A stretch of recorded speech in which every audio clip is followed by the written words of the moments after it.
That's all I hear. Turn on television. COVID, COVID, COVID, COVID, COVID, COVID, COVID, COVID, COVID, COVID. By the way, on November 4th, you won't hear about it anymore.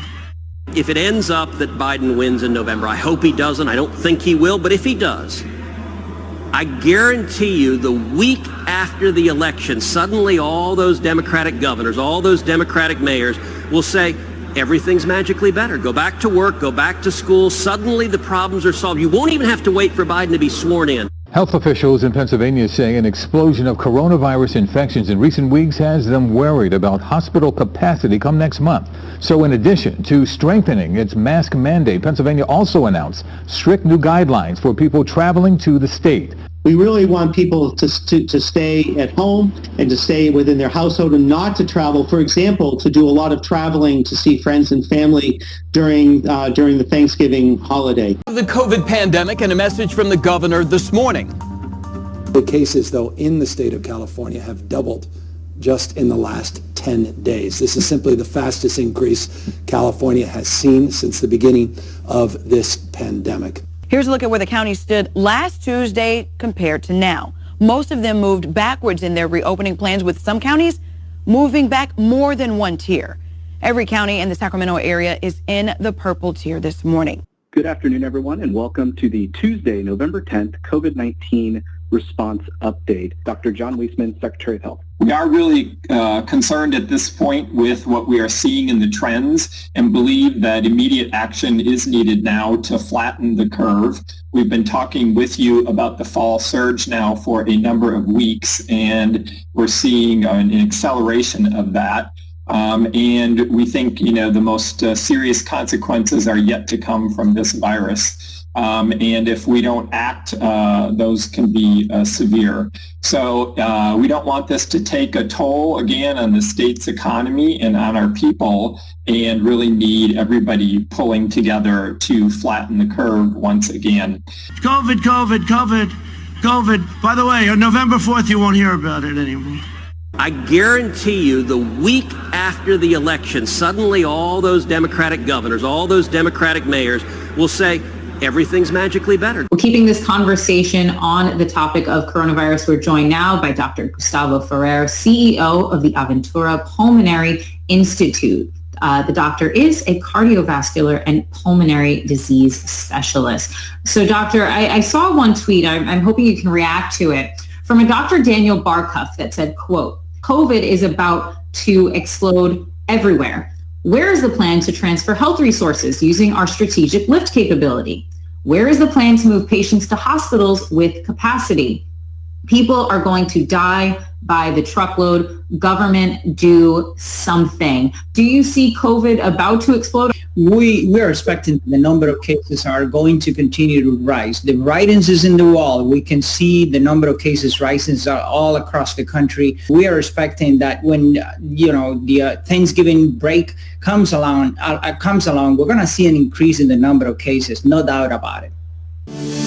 18 more families in El Paso making burial plans instead of Thanksgiving plans. The number of deaths continuing to climb in that city. Governor Greg Abbott asked the military to help out now. I'm going to leave my mask on even though I'm well 6 feet away from everybody. El Paso city leaders want folks to not just stay home, but stay away from family. And there is significant spread coming from family and non-family gatherings. More than 1,000 people are in one of El Paso's hospitals. Nearly a third of them in ICU. 40 people so critical in a hospital so packed, doctors flew them from the western tip of the state to hospitals throughout Texas. Well, maybe you're taking advantage of the nice weekend to do some traveling, but a warning if you are hitting the road.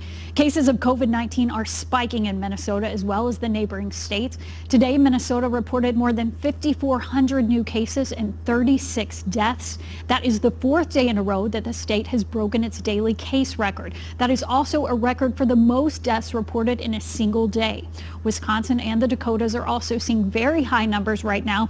We'll have updated numbers from Wisconsin in the coming hours. And Hamilton County coronavirus cases are on the rise again this week. The health commissioner says cases are exploding. Hamilton County is seeing yet another week with a higher number of cases than the previous one. So let's just jump right into those numbers. There are 1,845 new cases compared to 1,486 last week.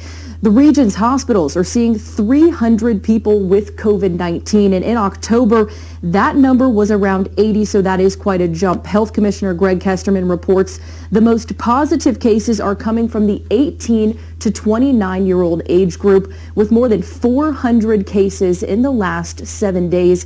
If the state system kind of aligns with our metrics, at worst case, we would get on the watch list again. So at worst case, tomorrow we would have a star, which gives us a 1-week grace period before we turn purple.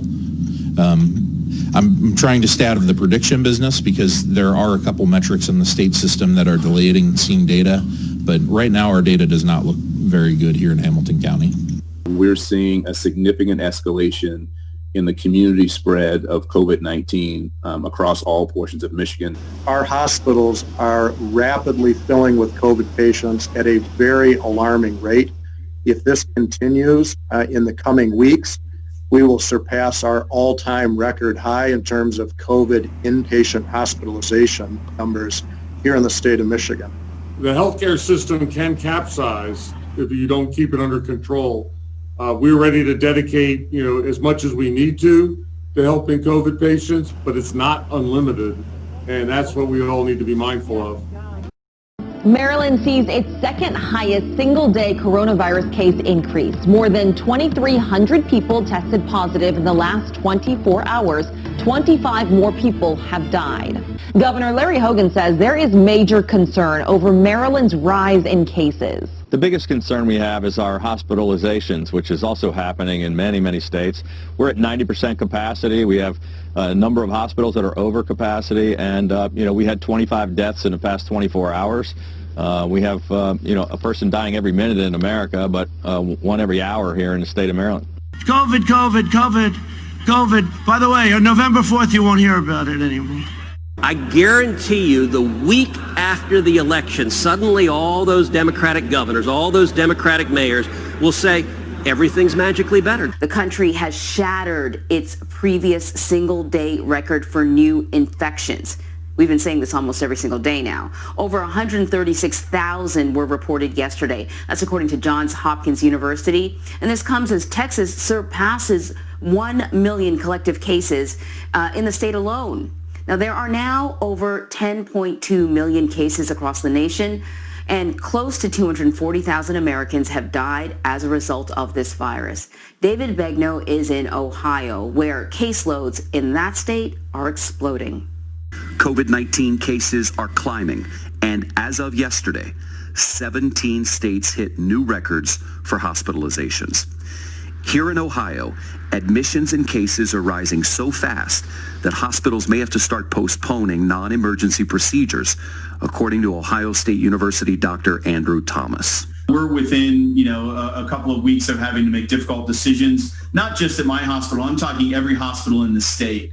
To Wisconsin now. They had another record-breaking day of coronavirus hospitalizations and deaths. The governor warns if nothing changes, Wisconsin's death toll could double to 5,000 by January. It's not safe to go out. So please cancel the happy hours, the dinner parties, the sleepovers, the play dates at your home. To Iowa now. As states in Des Moines are filling up with COVID patients, Iowa's Governor Kim Reynolds has issued an order requiring people to wear masks in most public places. It's a move that the governor has resisted since the beginning of the pandemic. She once called mask mandates feel-good actions. But now her state has one of the highest test positivity rates in the nation. We've reached a point of serious community spread, and we can no longer pinpoint any one age group or type of activity that's driving it. COVID-19 cases are skyrocketing across the U.S.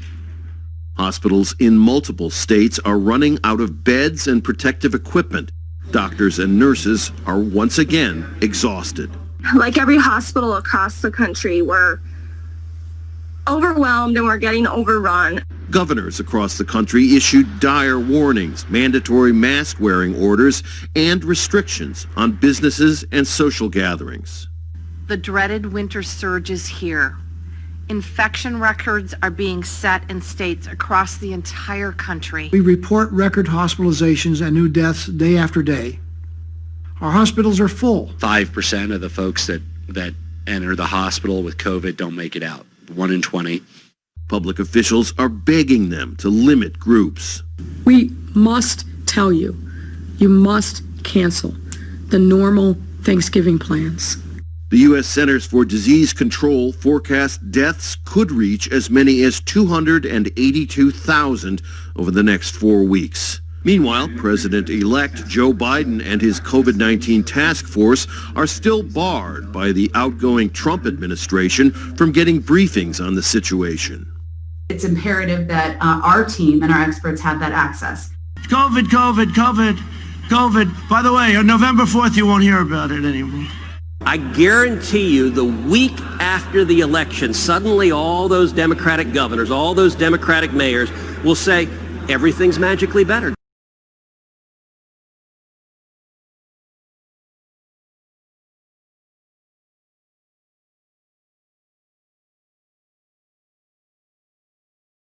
COVID, COVID, COVID, COVID. By the way, on November 4th, you won't hear about it anymore.